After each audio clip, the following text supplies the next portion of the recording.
Violence has become the norm in the Western world.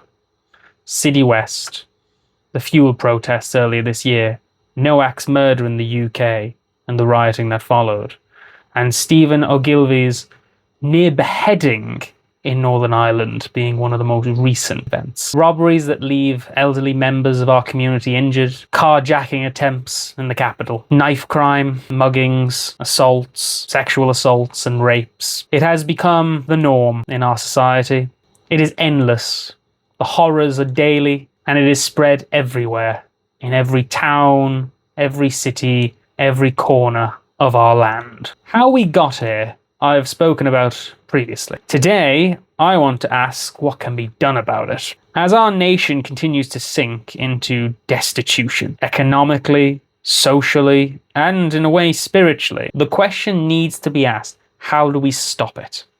And I believe the beleaguered people of Northern Ireland may have the solution. Migrants are the cause of most violence in the day-to-day. Third world primitives from inferior cultures with low IQs plague every aspect of our lives, be that on the Lewis or on the bus, in our GAA centres, day-to-day shopping, or even just trying to enjoy a coffee. They are there. They are everywhere. They are always present. The government stacks them in iPass centres and hotels like City West, where they act as essentially fortified barracks from which these monsters can then go out and cause as much harm as possible on the native population. Very similar to what happened during the plantations. As of late, though, we have now started to see how this anarcho-tyranny that has been wrought upon us is now being organised in a more sinister way. The first place we've seen this is with Bord na Móna, a state-owned company that is in charge of managing peat bogs in Ireland and ensuring that they are maintained. Though they're more interested in bulldozing them and turning them into solar panels now, because one more institution corrupted by globalism, I suppose. A land dispute in County Laois, where a man called Liam Gorman, his mother sold the land, the bog that had been in their family for generations, to Bord na Móna, and Liam wanted to contest it. As we know, land and property is a very important thing in Irish history, and it has been an area of great debate, everything from the plantations to peasants owning their own land, even in the smallest of sharecropping. Legally, there's not much Liam can do, but he believes that it should still be argued and protested, and when he tried to actively protest, he was stopped at the site, and he was stopped by a bunch of brown and black men, not Irish, who were employed by Bord na Móna to deter anyone from protesting in the area, to stop Liam from trying to act upon his constitutional rights. In many other places in the West, that might not incur much ire from the people, as it's become quite normal for foreigners to now police us in some form. However, in Ireland, that's a bit of a sore point considering our history.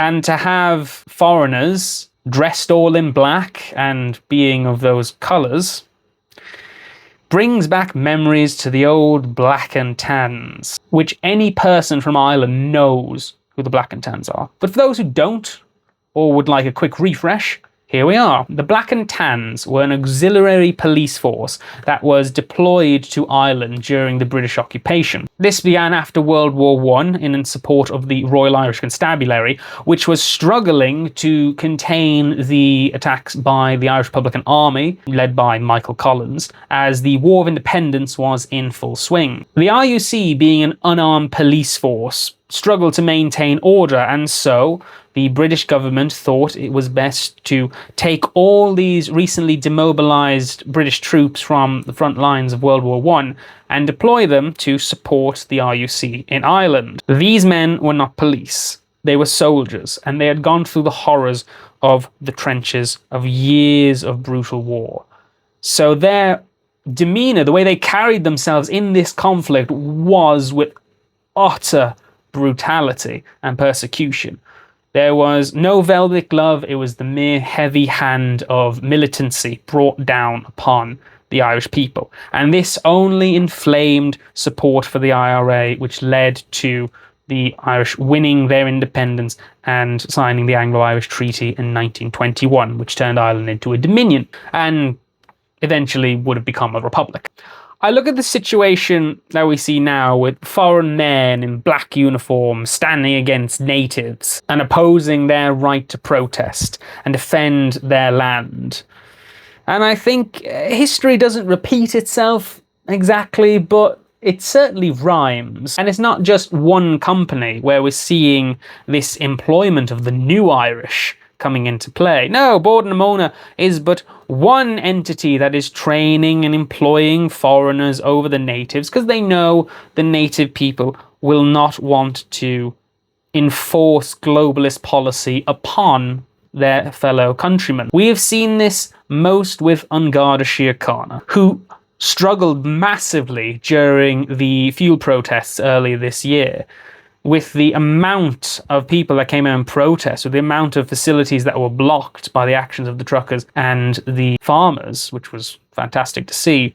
An Garda Síochána really struggled to contain it, and the only way they could was by amassing what forces they had, which were quite limited due to injuries, people calling in sick, people not wanting to take part in suppressing their fellow countrymen.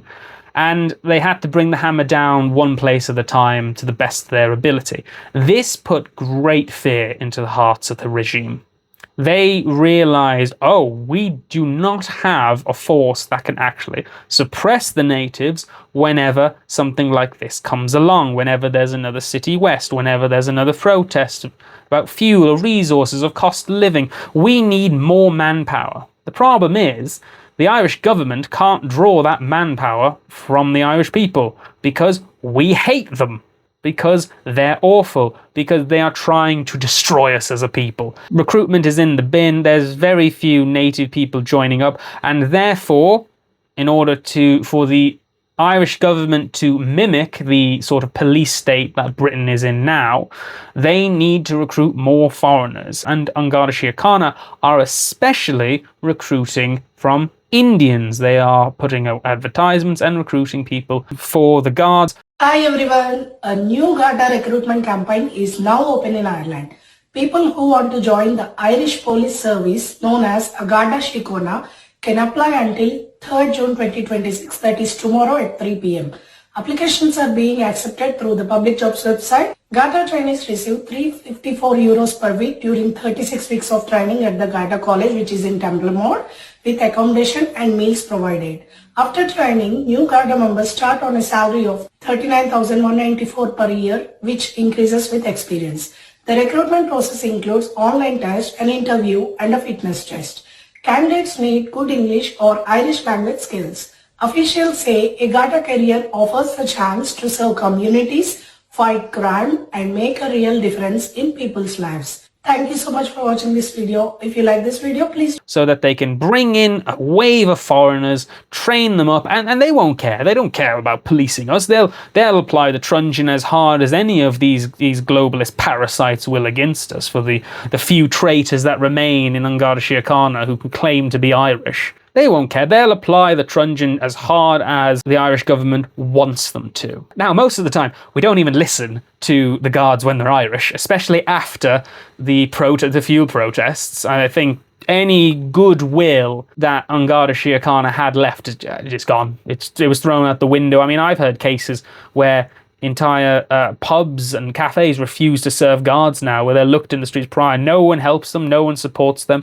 They're just left to their own devices, which is rightfully so. They've completely betrayed the Irish people, and they've shown them as nothing more than the foot soldiers of the regime. Now, we don't listen to them.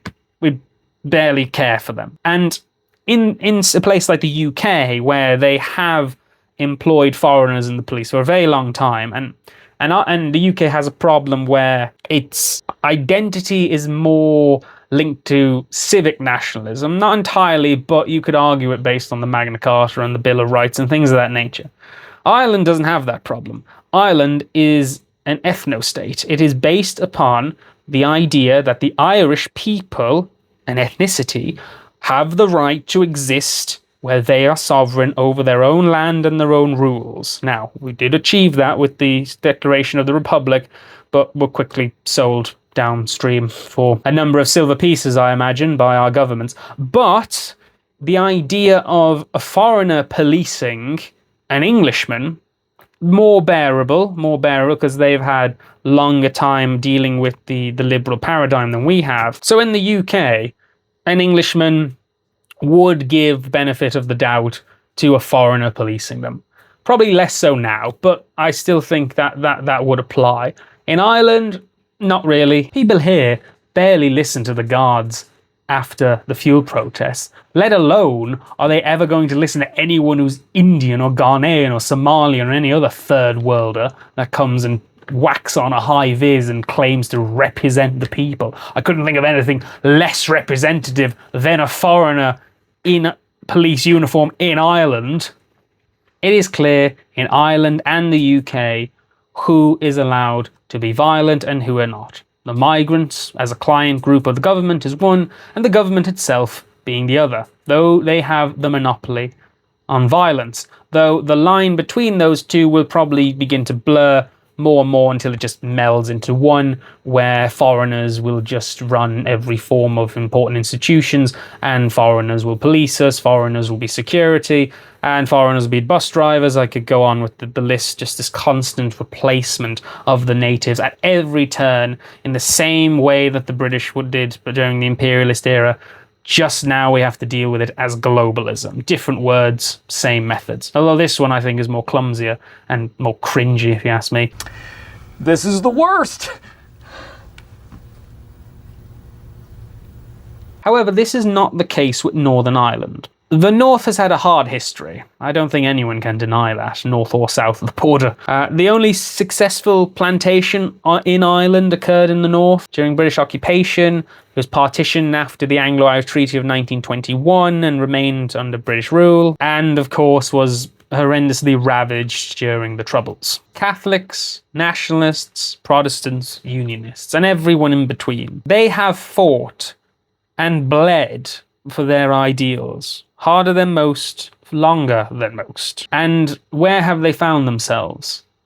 Abandoned, discarded, forgotten. A piece of the British Isles that no one remembers, no one cares for. A conflict frozen in time. Westminster doesn't care about them. Leinster House doesn't care about them. Sure, they might occasionally put on, we'll have a referendum one day to bring the Northern Brethren into the fold, but that's all pantomime. It's all theatrics. They don't care about the North. They don't care about the people up there.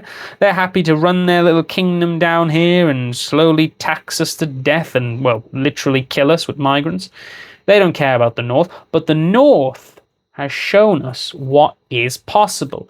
Because of these parameters, because of their recent history, they are able to call back upon what is necessary in order to achieve justice when they are the ones that are oppressed. This freezing in time, if you will, has brought back the old tactics from the era of the Troubles. The people of the North know there's no point in appealing to the government or police force of Northern Ireland in the aftermath of the near beheading of Stephen Ogilvie, while in the UK, after the Noack murder and the body cam footage was released, the people came out in protest. There was a bit of rioting, but it was mostly contained. But the appeal by the English natives was to see if the police would act with the same deference to this complete mishandling and mistreatment and two-tier policing of Noack compared to, say, George Floyd when the BLM riots struck England, when the English police took the knee in front of black people. Would they do it the same to English people? No, of course not. But these protests demonstrated that, and it was an appeal to the government to prove that there is no two-tier policing. But obviously the government did apply that there is two-tier policing because they're incredibly brutal. Not as brutal as after the Southport murders by Axel Ruda-Cabana, but they were still heavy-handed and would never have treated other client groups with such oppression. In Northern Ireland, after the Stephen Ogilvie near beheading, there was no appeal to the government. There was a few people that went out and protested peacefully, but the communities of Northern Ireland took justice into their own hands. They assembled in numbers, they stayed uniform and nondescript by covering their faces. They recorded what they did, but they didn't show faces, they only showed acts. And they went and they struck migrant housing and targeted Deliveroo drivers. They broke windows, they threw bricks, they tried to burn down these houses. They targeted the client migrant society of Belfast. They didn't care about the police, they didn't care about the government. They knew no justice would come for what happened to Stephen through the government. So they took it into their own hands. But what was most interesting about the whole thing is how measured the acts were. Compared to the rest of the world, it was seen as a shock, as a surprise. But to the north, it was just another day where something needed sorting. And the acts we saw were measured. No one died. There was no beatings. There was no severe assaults. There was harassment, of course, but that was the point. It was a message to the migrant communities and to the wider Western society that what you think is allowed here is not. We won't stand for it. We will do something about it. We won't roll over. We won't accept the verdict of the government. Because in the eyes of these people, the government has sold them out. The Good Friday Agreement has just left Northern Ireland in the status quo. Part of the UK, coveted by the South, but not really. A very strange series of circumstances where the communities feel that they've just been left behind while the rest of the world moved on with the madness of globalism and liberalism. To them, they see this as another attempt to destroy their identities, and they acted. And they acted in the appropriate manner. They enacted vigilante justice in a measured way. And it proved to work. Immediately after what happened in the neighbourhoods of Belfast when the migrant homes were attacked, the British government said that Belfast was not safe for migrant families and migrants were evacuated from areas of Belfast. Now, granted, they were sent off and put in other neighbourhoods nearby, of course, or in other towns or cities. But the people of Belfast achieved something. They showed that we can make this place inhospitable for the foreign invaders. And the government capitulated on it. They accepted. They said, okay, we can't do anything about that because they know Northern Ireland is special. Northern Ireland is different. Northern Ireland wouldn't put up with it. The communities there are battle-hardened and experienced. They know what needs to be done. A level of organisation we had not seen anywhere else in Britain or Ireland. And it made me think, what if we in the Republic could apply the same methods down here that they had in the north? And while the migrants would be moved on to other communities in the north, if that could be applied at a national level, if justice could circumvent the government that will not apply justice evenly, it is two-tier in every shape and form imaginable, both in the UK and Ireland. But if this level of native cohesion can work in Belfast, it can work anywhere else. And eventually you could create such a hostile environment that the migrants would just leave. The only reason they are here is because they get handouts. The only reason they are here is because the government lets them in. But if the people of the nation don't want them here and act in the manner the people of Northern Ireland did, they go, they leave, they flee. What if we in the Republic could do something similar? I know what people are going to say, that this is going down a dark route. But at the end of the day, we're already in a dark patch of history. And we have to make the choice. Are we going to just roll over and accept that we will be made extinct as a people 100 years after achieving independence, after struggling for 700 years of British rule? Are we just going to roll over and accept that we should be extinct, that we shouldn't have self-determination, that we shouldn't be a sovereign people, that third worlders are better than us? Are we going to accept that? Or are we going to realise and come together to see the fact of the matter is that there is no justice unless we make it. That's what the people of Northern Ireland did. That is what we must do. Imagine another incident happens, another City West, another fuel protest, something that gets the people of Ireland out on the streets, something that gets them riled up. What happens if An Garda Síochána has the numbers? What happens if they've employed enough foreigners and trained them up that they can squash the protests? If the government is the only one that has the monopoly on violence, they will apply the rod as hard as possible. They will stamp down on our necks. We have no means of defending ourselves that is organised, that is cohesive, that is trained. As long as the government has monopoly on violence, we will be oppressed, suppressed, and persecuted. The idea of such a force, a citizens' army, a people's militia, whatever you want to call it, the idea of that is not simply linked to just what happened in the North. It could easily be expanded. An organised and structured force, drilled, trained and motivated, could have a huge effect on the effectiveness of future protests. Not only would such a force deter the regime from cracking down on peaceful protests when they assemble, by having a force at disposal to stop the government walking over the people, but it also ensured that protests could remain peaceful, as this force could act as its own police force within the protests, to deny the government an excuse to attack the protesters when they need very little, it seems. Such a force could also be used to patrol communities, schools, public areas, to defend the native population from the harassment of the migrants in our anarcho-tyranny state that we live in. And we could ensure the frustration that we have seen in the youth of Ireland is harnessed, channeled, directed in a responsible manner, so that we don't have unnecessary violence, that we can organise it, control it, and ensure there is some kind of cohesion in the opposition to the regime and globalism. And yes, should it be needed, this force can do what is needed when the state refuses to apply justice, just like what happened in Northern Ireland. If the government does not want to apply justice to the next crime that occurs by a migrant, the next assault, the next murder, the next rape, then there should be a force that does it instead. We can no longer rely on the government to represent us. They do not. They do not represent our interests. They do not represent the people of this nation.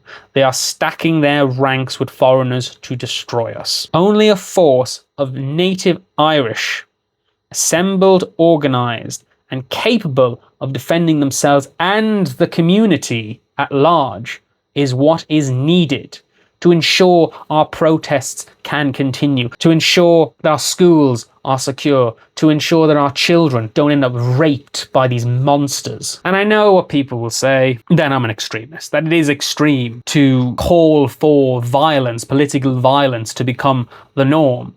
But it already is the norm. It's just one-sided. It's the government and its client groups, the migrants, that inflict it upon us. The only difference is that we don't respond. People of the North responded, and it worked. It showed results. The migrants were moved on. Now, multiply that across the entire country, and the migrants, well, they have to leave eventually. We do not live in a safe, homogenous society. We are not prospering. We are lost in purpose. Times have changed, and we must change with the times. There is still a chance, a slim chance, that we can elect the globalists out of power. I genuinely believe that. But the track record of what has happened in Europe over the last few years makes it a very slim chance. We have seen parties banned. We have seen political figures persecuted and prevented from running in elections. We have seen it time and time again. Should a nationalist party in Ireland achieve prominence and start to grow in popularity, there's a very good chance the Irish government would just ban it. And then what do we do? In a situation like that, we will need a force capable of defending the people, defending Ireland from the true enemy. And the true enemy lies in Leinster House. They are the enemy. They will continue to suppress peaceful protests. They will continue to ban people they think of a threat to their authority. They will persecute, they will suppress, they will curtail. They will do everything in their power to ensure the destruction of the Irish people. How much longer are we going to put up with? How long is it going to take until we actually realize there is only one way out of this if they push us into the corner?